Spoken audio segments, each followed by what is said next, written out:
Product not yet rated.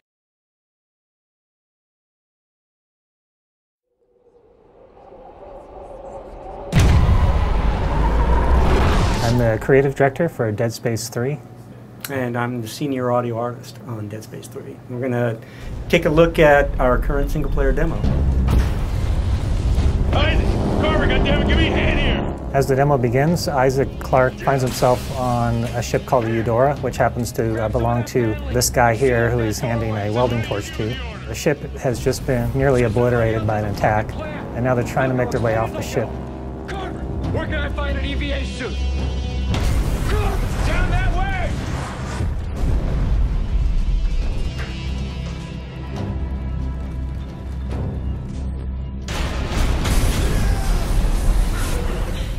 This is a scene I love for audio because there's so much going on, and yet we've still found a way to use subtlety in the scene, even amidst all of the choking, the explosions, and the bombast. There are like shards of glass floating around like a cloud in the environment that signal to the player that, you know, you have to go this way, and yet it's very dangerous to go this way.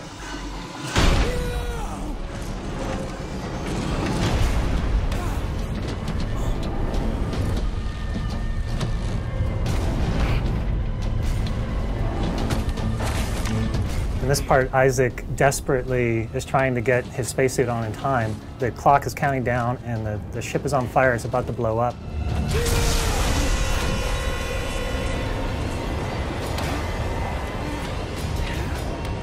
He gets the cabinet open and his helmet goes flying out into outer space. So he knows he only has a minute or something before he's going to suffocate, and he launches himself into space after that helmet, which is his lifeline. And he gets it just in the nick of time as he finds himself in the middle of the Eudora as it's flying to pieces. Guys, okay, I see it. Listen, find something to hang on to.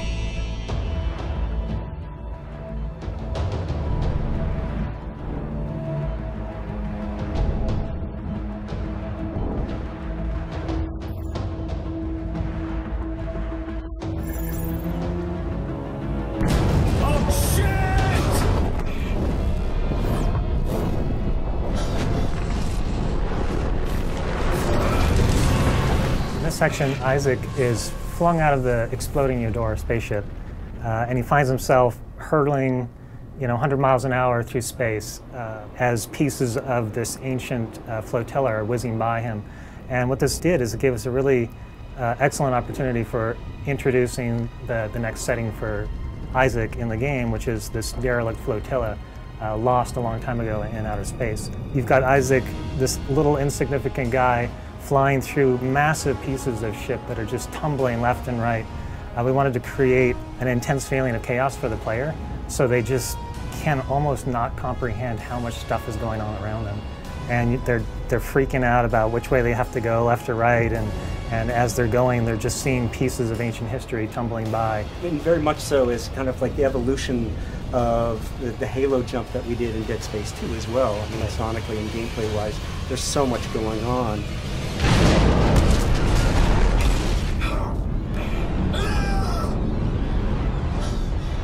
We took the environment and created 3 new threats within that environment, and we had to pay off on all of those sonically, making sure that the gameplay was thrilling as could be. In a scene like this, on one of the prior games, we would have made it much more aleatoric and just about kind of tone clusters and chord swells that are really difficult to relate to. And I think that we're inching towards going towards a more thematic musical approach.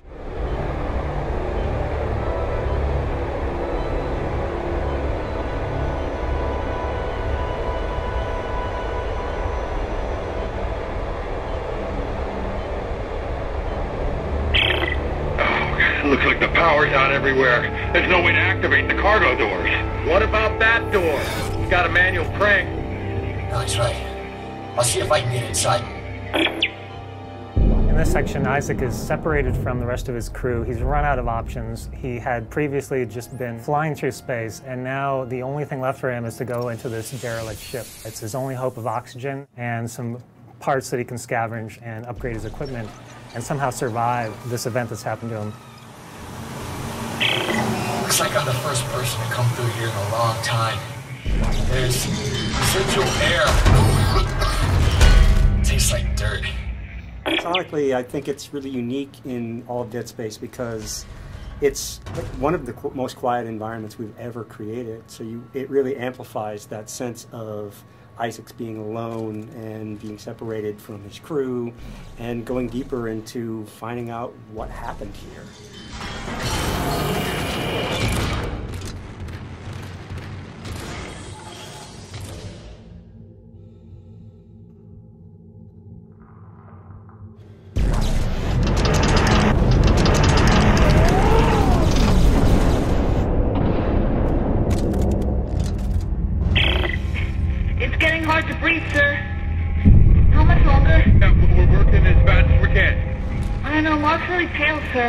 I can't stop the bleeding. Hey, Isaac, okay, meet me at the door. I can let you in from this side.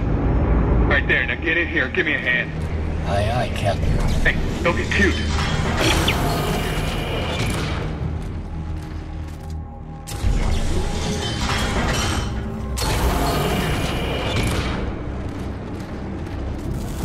Isaac, Ellie's SOS is coming from deeper inside this ship, but I can't leave Rosen and Locke.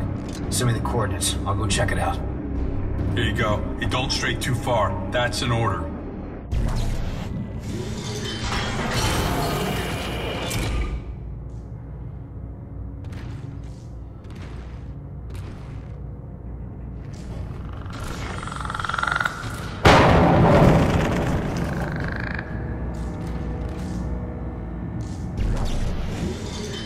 This is my favorite moment right here. Door opens, lights shining through, and eliminates everything beyond the door, which happens to be what happened to the crew. And now you find out that something more sinister has happened to them.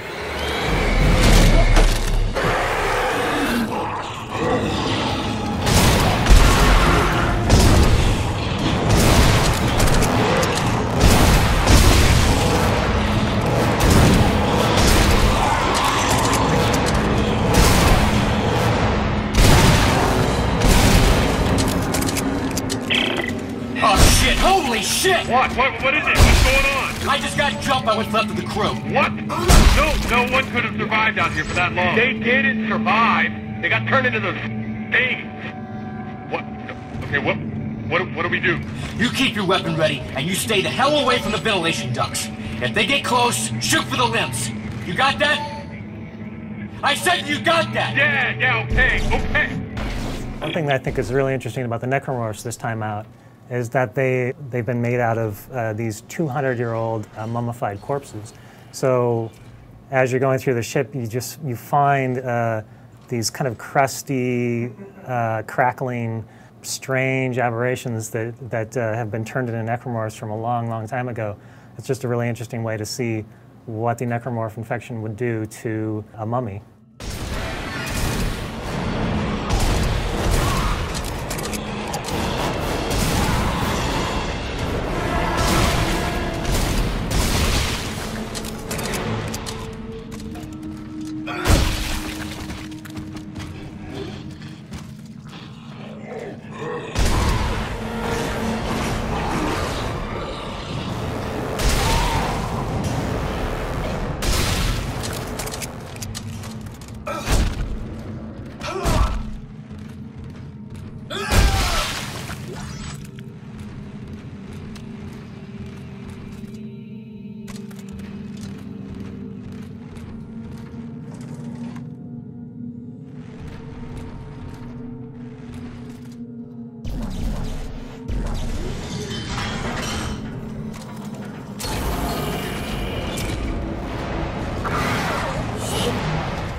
This part is where we're bringing back in one of the favorite enemies from the Dead Space franchise, the Lurker.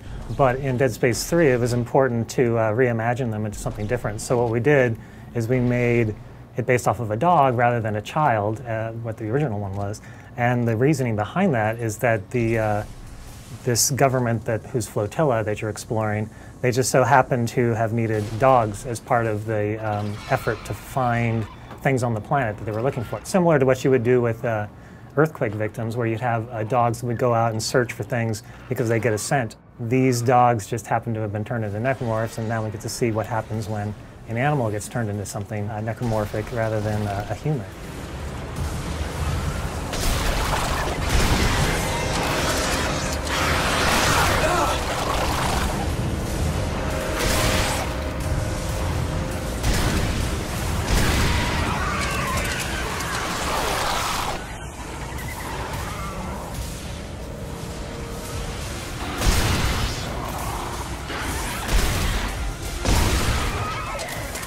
We're going to skip ahead to our favorite part of the demo, the generator room. There's a lot going on in here. It's a big spectacle. Let us know what you think.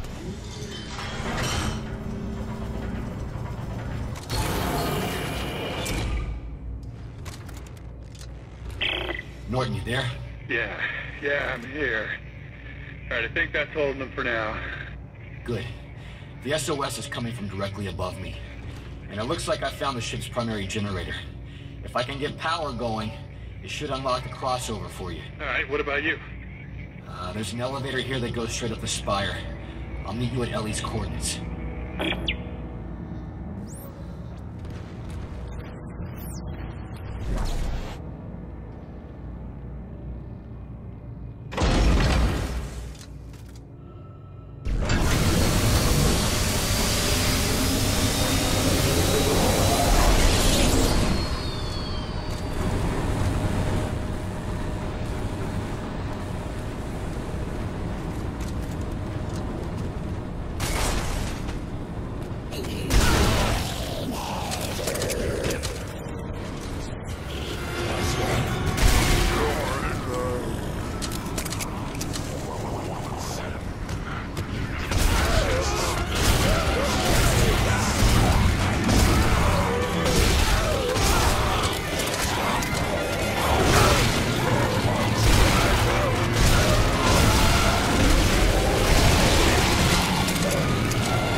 Hey, we have power. The crossover just opened up. Rosen, Locke, and Stickfoot. Isaac-Carver will rendezvous at the Spire. Got it.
So thanks for watching. We made this for our fans, for you guys, and you can find more of this at deadspace.com. Let us know what you think. We're on Facebook and on Twitter.